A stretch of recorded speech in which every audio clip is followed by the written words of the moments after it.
Mitchell, one of the great iconic aircraft of World War II.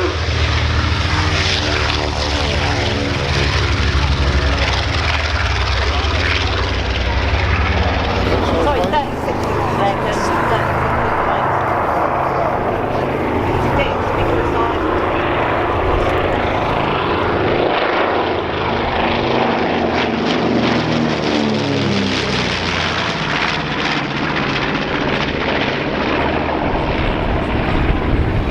The Mitchell was actually named in honour of General Billy Mitchell, who was a pioneer of US military aviation.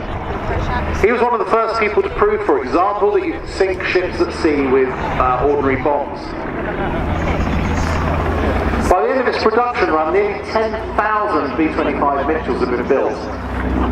They included a number of variations. They had glass noses like this one with a bomb aimer's position and a half-inch machine gun sticking out the front. They had solid nose ones which had a positive armoury in the front end.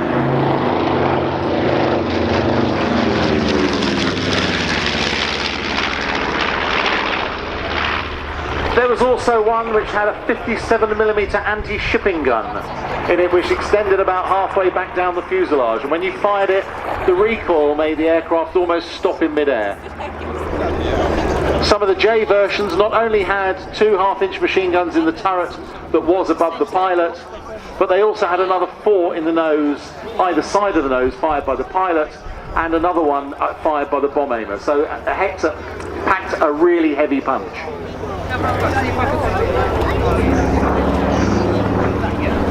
Unusual for aircraft of the period, it was a tricycle gear aeroplane with a nose wheel. They were involved in some pretty extraordinary operations.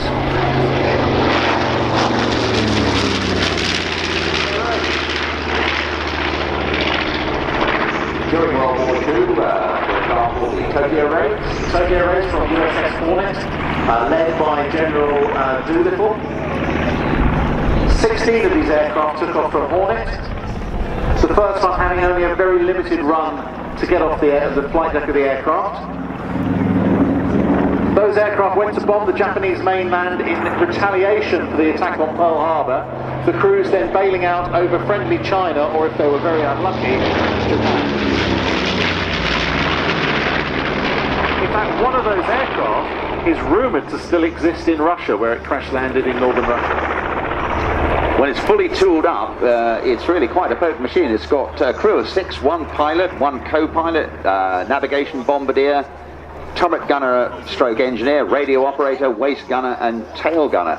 And of course those wonderful radial engines, Wright 2600, 14-cylinder, air-cooled, 1,700 horsepower each. That's got some punch, that. Oh yeah, very much so.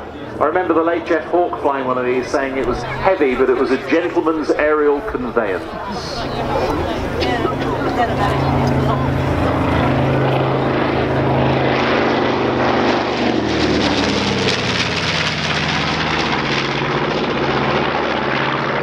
And one day I would love to see it rolled. I'm sure he's done it privately. Maximum speed over 270 miles an hour, a range of 1,350 miles. That's very usable. And a service ceiling of over 24,000 feet. Yes. Also had a very useful bomb load, probably not a lot different to the B-17. And it served in pretty well every theatre of the war. They served over Europe, they served in the Far East, they served in the Middle East.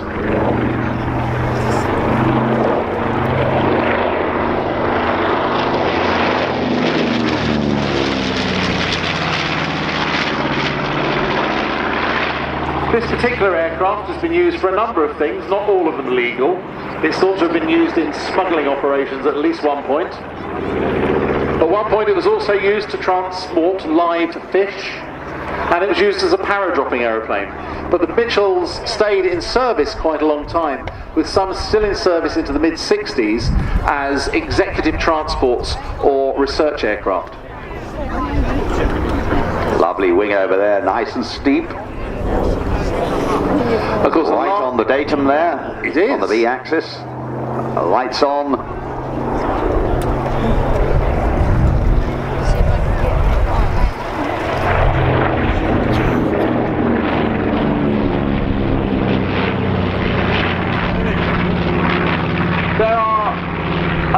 number of these still flying, many of which owe their survival to the 1969 film Catch-22.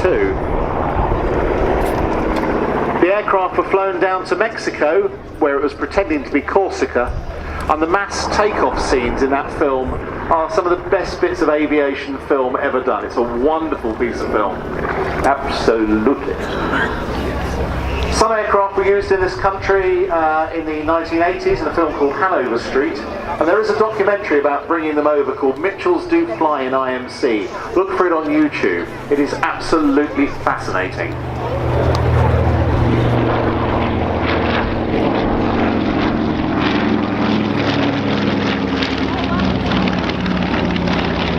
You can see compositions at the back. This aircraft is